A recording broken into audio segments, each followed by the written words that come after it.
Hello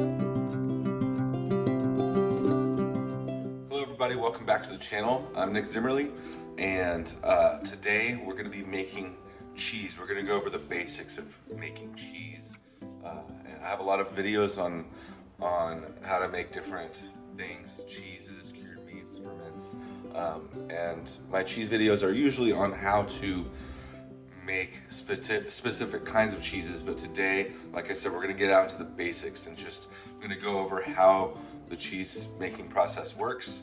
And just to be clear, it is okay to use store-bought milk to use cheese. You just need to add the calcium chloride to the milk, which, like I said, we'll go over that. But a lot of people have questions on, can I use store-bought milk or do I have to use raw milk? Yes, you can use store-bought milk, but there is a process to that, so we'll go over that. And just recently, I gained 1,000 subscribers, so this video goes out to all of you guys that have been tuning in for the past 4 years from the get-go, and new subscribers. So I want to thank you guys so much. So we'll get right to it. Okay, so all cheese starts with milk, and you're going to heat that milk to a certain temperature depending on the cheese you're making. Then you will add the cultures, which will feed on the lactose in the milk to produce lactic acid.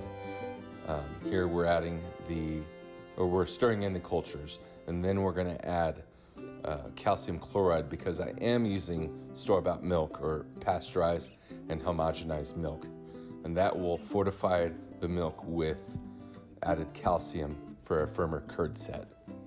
And so we're going to set those curds with rennet. And the rennet will coagulate the curds, and then we will go to the next step, which will be cutting the curds. We'll check for a clean break first to make sure that curds have set properly. And then we're going to make vertical and horizontal cuts in the curd. And then if you have a curd harp, this is really going to help in this process, but I do not have one, so I'm going to do diagonal cuts once I'm done with the horizontal and vertical cuts. And then once I start stirring the curds, I will cut them to size. I'm kind of working with what I have. So that's what you see here.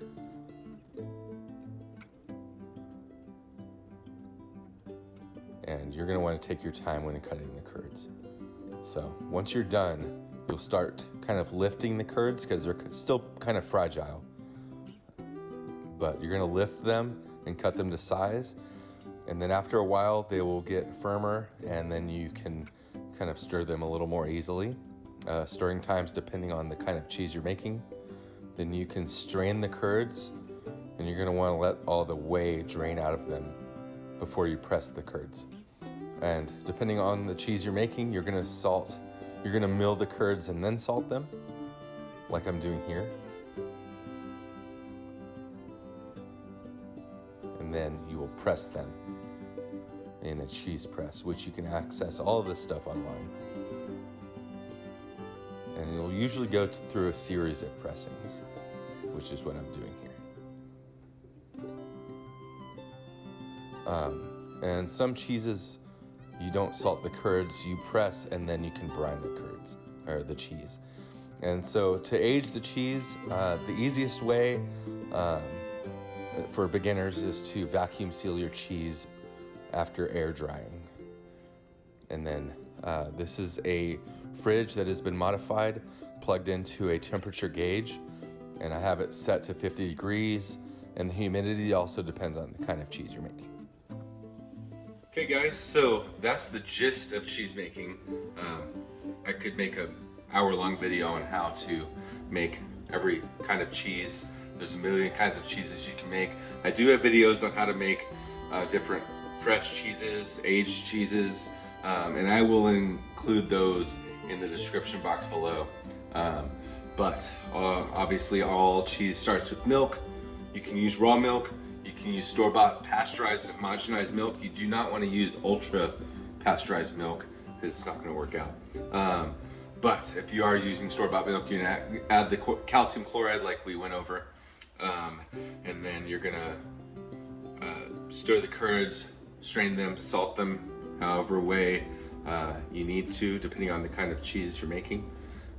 And then you're gonna age your cheese if you're not making fresh cheese. So like I said, there's a million kinds of cheeses you can make, but like I said, I will include the cheeses that I make in the description box below, and stay tuned for more cheese making videos in the future, okay? Thank you guys for tuning in, and thanks for 1,000 subscribers.